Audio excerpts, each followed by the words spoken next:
Agricultural scientist recruitment board അഥവാ ASRB conduct ചെയ്യുന്ന combined examination 2025 കുറിച്ചായിരുന്നു നമ്മുടെ പ്രീവിയസ് വീഡിയോ. സോ ഈ ഒരു വീഡിയോ അതിൻ്റെ ഒരു കണ്ടിന്യൂഷനാണ്. സോ ഈ ഒരു വീഡിയോയിൽ നമുക്ക് അവരുടെ കമ്പൈൻഡ് എക്സാമിനേഷൻ ഇൻവോൾവ്ഡ് ആയിട്ടുള്ള നെറ്റ് എക്സാം അഥവാ national eligibility test presented by agricultural scientist recruitment ബോർഡിൻ്റെ ഡീറ്റെയിൽസ് നമുക്ക് ഡിസ്കസ് ചെയ്യാം. സോ ഇതിൽ അവരുടെ നെറ്റിനെ കുറിച്ച് അറിയേണ്ടുന്ന എല്ലാ ഡീറ്റെയിൽസ് നമുക്ക് ഈ ഒരു പെർട്ടിക്കുലർ വീഡിയോയിൽ ഡിസ്കസ് ചെയ്യാവുന്നതാണ്. സോ യു വാച്ചിങ് സൈഹ ഇൻഫോ. നിങ്ങൾ ഈ ചാനൽ ആദ്യമായിട്ടാണ് വീഡിയോ വാച്ച് ചെയ്യുന്നുണ്ടെന്നുണ്ടെങ്കിൽ നമ്മുടെ ചാനൽ സബ്സ്ക്രൈബ് ചെയ്യാൻ മറക്കാതിരിക്കുക. അതുപോലെ തന്നെ വീഡിയോ യൂസ്ഫുൾ ആകുമെന്നുള്ളവർക്കെല്ലാം വീഡിയോ ഷെയർ ചെയ്ത് കൊടുക്കുക. സോ ASRB നെറ്റും നമ്മുടെ usual UGC net, UGC CSIR net പോലെ തന്നെ നാഷണൽ എലിജിബിലിറ്റി ടെസ്റ്റാണ്. അഥവാ ലെക്ചർഷിപ്പ് അതല്ലെങ്കിൽ അസിസ്റ്റൻറ്റ് പ്രൊഫസർഷിപ്പിനുള്ള എലിജിബിലിറ്റി ആയിട്ട് കണക്കാക്കപ്പെടുന്ന പെർട്ടിക്കുലർ നെറ്റ് എക്സാം. സോ ഇവരുടെ എക്സാമിനേഷൻ്റെ റൂൾസ് കാര്യങ്ങളെല്ലാം ഇവരിവിടെ കൊടുത്തിട്ടുണ്ട്. സോ എക്സാമിനേഷൻ്റെ കൂടുതൽ ഡീറ്റെയിൽസിലോട്ട് നമുക്കൊന്ന് നോക്കാവുന്നതാണ്. അതുപോലെ തന്നെ ഇവരിവിടെ ഒരു ജനറൽ നോട്ടിഫിക്കേഷൻ, ഒരു ഷോർട്ട് നോട്ടിഫിക്കേഷൻ ആയിട്ടാണ് അവരുടെ ഫസ്റ്റ് പേജിൽ ഇവർ കൊടുത്തിട്ടുള്ളത്. അവരുടെ അനക്സ് 4 അതുപോലെ തന്നെ 5 അതുപോലെ തന്നെ വെബ്സൈറ്റ്സ് ഒക്കെയാണ് റെഫറൻസ് ആയിട്ട് കൊടുത്തിട്ടുള്ളത്.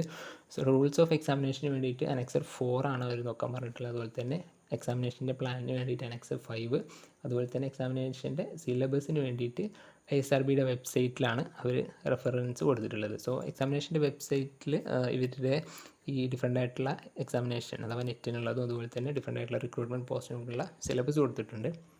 സോ അതിനുള്ള ഡിസ്ക്രിപ്ഷൻ ലിങ്ക് നമ്മുടെ ഡിസ്ക്രിപ്ഷൻ ബോക്സിൽ ഉണ്ടായിരിക്കുന്നതാണ്. സോ നിങ്ങൾക്ക് അവിടെ നിന്ന് അത് ആക്സസ് ചെയ്യാവുന്നതാണ്. സോ നമ്മൾ താഴോട്ട് പോകുകയാണെന്നുണ്ടെങ്കിൽ റൂൾസ് ഓഫ് എക്സാമിനേഷൻ അഥവാ അനക്സ് 4 കൊടുത്തിട്ടുണ്ട്.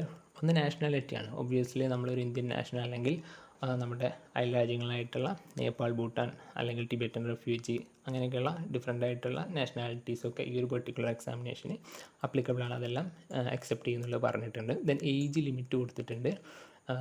ദ കാൻഡിഡേറ്റ് എന്ന് പറയുന്ന ആൾ കാൻഡിഡേറ്റ് മസ്റ്റ് ബി 21 ഇയേഴ്സ്. അതായത് 1/1/2025 കാൻഡിഡേറ്റ് 21 വയസ്സ് കംപ്ലീറ്റഡ് അല്ലെങ്കിൽ തികഞ്ഞിട്ടുള്ള ഒരാളായിരിക്കണം.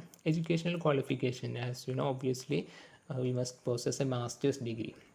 നമ്മൾ ഏത് ഡിസിപ്ലിനിലാണോ ഇവരുടെ നെറ്റ് എക്സാമിന് വേണ്ടിയിട്ട് അപ്ലൈ ചെയ്യുന്നത് ആ പെർട്ടിക്കുലർ ഡിസിപ്ലിനിൽ അല്ലെങ്കിൽ അതുമായിട്ട് റിലേറ്റഡ് ചെയ്തിട്ടുള്ള ഡിസിപ്ലിൻ അവരുടെ എലിജിബിലിറ്റി ഫോമിൽ വരുന്ന അഥവാ അനക്സ് 6 വരുന്ന അത് ഫീൽഡിലുള്ള മാസ്റ്റേഴ്സ് ഡിഗ്രി അഥവാ പോസ്റ്റ് ഗ്രാജുവേഷനാണ് എലിജിബിലിറ്റി ആയിട്ട് പറഞ്ഞിട്ടുള്ളത്. ആൻഡ് ഓൾസോ ഈ 30/9/2025 അതായത് സെപ്റ്റംബർ 30 ഈ വർഷം സെപ്റ്റംബർ 30 മുന്നേ തന്നെ ആ ഒരു പെർട്ടിക്കുലർ കോഴ്സ് ആ മാസ്റ്റേഴ്സ് കോഴ്സ് ഫിനിഷ് ചെയ്തിട്ടുണ്ടായിരിക്കണം, അഥവാ പാസ്സായിരിക്കണം. ദെൻ എക്സാമിനേഷൻ ഫീയുടെ കാര്യം പറഞ്ഞിട്ടുണ്ട്. എക്സാമിനേഷൻ ഫീ നമ്മളൊരു general overview already first video നമ്മുടെ പ്രീവിയസ് വീഡിയോയിൽ പറഞ്ഞിട്ടുണ്ട്. എന്നാലും ജസ്റ്റ് ഒന്ന് മെൻഷൻ ചെയ്യാം. അൺറിസർവ്ഡ് കാറ്റഗറീസിന് 1000 റുപ്പീസാണ്. EWS ഓർ OBC കാറ്റഗറീസിന് 500 റുപ്പീസും അതുപോലെ തന്നെ SC ST PWD woman transgender കാറ്റഗറീസിനൊക്കെ 250 റുപ്പീസാണ് എക്സാമിനേഷൻ ഫീ എന്ന് പറയുന്നത്. ദെൻ ആസ് യൂഷ്വൽ നോർമൽ ഡിസ്ക്രിപ്ഷനോ അതുപോലെ തന്നെ നമ്മുടെ പ്രീവിയസ് ഫസ്റ്റ് വീഡിയോയിൽ ഈ ഒരു കണ്ടൻറ്റുമായിട്ട് നമ്മൾ ചെയ്തിട്ടുള്ള ജനറൽ നോട്ടിഫിക്കേഷൻസ് ആണ് വരുന്നത്. അതുപോലെ തന്നെ അഥവാ അപ്ലിക്കേഷൻ്റെ കാര്യങ്ങൾ, അതുപോലെ തന്നെ നമ്മുടെ ഡോക്യുമെൻറ്റ്സിൻ്റെ കാര്യങ്ങൾ, അതുപോലെ തന്നെ ഫീയുടെ കാര്യങ്ങൾ, ഫീ എങ്ങനെ പേ ചെയ്യണം, അതുപോലെ തന്നെ ഒരു പ്രാവശ്യം നമ്മൾ പേയ്മെൻറ്റ് ചെയ്ത് കഴിഞ്ഞാൽ തിരിച്ചത് റീഫണ്ട് ചെയ്യൽ, അങ്ങനെയുള്ള as usual normal application procedures and criterias. So അത്തരം ആവശ്യമില്ലാത്ത കാര്യങ്ങൾ നമ്മൾ നോക്കുന്നില്ല. സോ നമുക്ക് ആവശ്യമുള്ള കാര്യങ്ങൾ മാത്രം നമ്മൾ നോക്കാം. സോ ഇവിടെ കൊടുത്തിട്ടുണ്ട് reserved or relaxed category candidates. So അതെല്ലാം ഈ ജനറൽ ഫോർമാറ്റിൽ നമ്മൾ ഓൾറെഡി ഡിസ്കസ് ചെയ്ത കാര്യങ്ങളാണ്. ഓരോ കാറ്റഗറിയിലും അവരുടെ സെൻട്രൽ ലിസ്റ്റുമായിട്ട് ചെക്ക് ചെയ്തതിന് ശേഷമുള്ള അവരുടെ സർട്ടിഫിക്കറ്റ്സ് പ്രൊവൈഡ് ചെയ്യേണ്ടി വരും. ഏജ് റിലാക്സേഷൻ ആണെന്നുണ്ടെങ്കിൽ അതുപോലെ തന്നെ കാറ്റഗറി റിസർവേഷൻ ആണെന്നുണ്ടെങ്കിൽ എന്തിനാണെന്നുണ്ടെങ്കിലും. സോ ഇതിനൊക്കെ പെർഫോം അല്ലെങ്കിൽ അതൊരു പെർട്ടിക്കുലർ ആയിട്ടുള്ള ഫോമിൻ്റെ സ്ട്രക്ചർ അവർ ഈ ഒരു നോട്ടിഫിക്കേഷൻ്റെ ലാസ്റ്റ് സെക്ഷനിൽ കൊടുത്തിട്ടുണ്ട്. നമ്മൾ ഈ ഒരു നോട്ടിഫിക്കേഷൻ്റെ ലാസ്റ്റ് അല്ലെങ്കിൽ ഫെർദർ വരുന്ന വീഡിയോസിൻ്റെ ലാസ്റ്റായിട്ട് നമ്മൾ കാണിക്കുന്നതാണ്. അതുപോലെ തന്നെ അതിനൊക്കെയുള്ള ലിങ്ക് ഈ ഒരു PDF ആണ്. സോ ഈ ഒരു PDFനുള്ള ലിങ്ക് നമ്മൾ ഡിസ്ക്രിപ്ഷൻ ബോക്സിൽ കൊടുക്കുന്നതാണ്. സോ അത് ആ ഒരു ഫോർമാറ്റിലാണ് നമ്മൾ സർട്ടിഫിക്കറ്റ്സ് എല്ലാം പ്രൊവൈഡ് ചെയ്യുന്നത്. ബാക്കിയെല്ലാം നമ്മൾ ഓൾറെഡി ജനറൽ വീഡിയോയിൽ പറഞ്ഞിട്ടുള്ള ഡയറക്ഷൻസ് അല്ലെങ്കിൽ നിർദ്ദേശങ്ങളാണ് കൊടുത്തിട്ടുള്ളത്. ദെൻ എക്സാമിനേഷൻ്റെ പ്ലാൻ കൊടുത്തിട്ടുണ്ട്, നെറ്റ് എക്സാമിനേഷൻ്റെ പ്ലാൻ കൊടുത്തിട്ടുണ്ട്. സോ ടോട്ടൽ 150 മാർക്സാണ് ഈ ഒരു പെർട്ടിക്കുലർ നെറ്റ് എക്സാമിനേഷൻ അവർ കൊടുക്കുന്നത്. അതിന് 150 ഒബ്ജക്റ്റീവ് ടൈപ്പ് അല്ലെങ്കിൽ മൾട്ടിപ്പിൾ ചോയ്സ് ക്വസ്റ്റ്യൻസ് ആണ് എക്സാമിനുള്ളത്. ടോട്ടൽ ടൈം എന്ന് പറയുന്നത് 2 hours ആണ്. ഓരോ ക്വസ്റ്റ്യനും 1 മാർക്കാണുള്ളത്. So 150 questions 150 marks. Then negative marks ഉണ്ടാവും എന്നുള്ളത് ഇവർ പറഞ്ഞിട്ടുണ്ട് ഓൾറെഡി. 1/3 ആണ് ഡിഡക്റ്റ് ചെയ്യുക. ഓരോ റോങ് ആൻസറിനും 1/3 marks will be deducted. Then qualifying mark net ASRB net 2025 qualifying mark എന്ന് പറയുന്നതായിട്ട് ഒരു മിനിമം ക്വാളിഫയിങ് മാർക്ക് കൊടുത്തിട്ടുള്ളത് UR or അൺറിസർവ്ഡ് കാറ്റഗറിക്ക് 75 ആണ്, അഥവാ 50%. EWS or OBC കാറ്റഗറിക്ക് 67.5 മാർക്സ് ആണ്, അഥവാ 45%.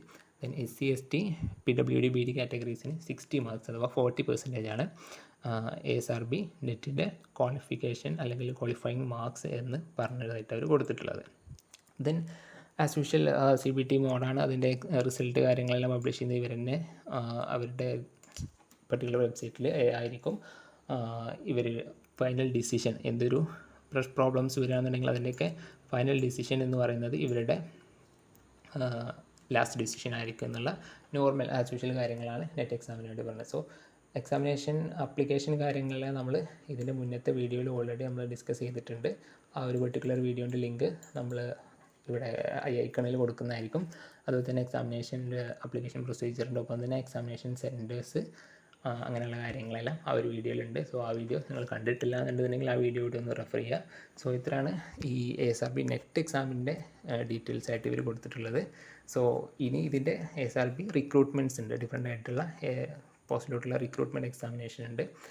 അതിൻ്റെ എക്സാമിനേഷൻ പാറ്റേൺ അതുപോലെ തന്നെ റൂൾസ് കാര്യങ്ങളെല്ലാം നമ്മൾ നെക്സ്റ്റ് വീഡിയോയിൽ പറയുന്നതായിരിക്കും. So stay tune four further updates. Thank you.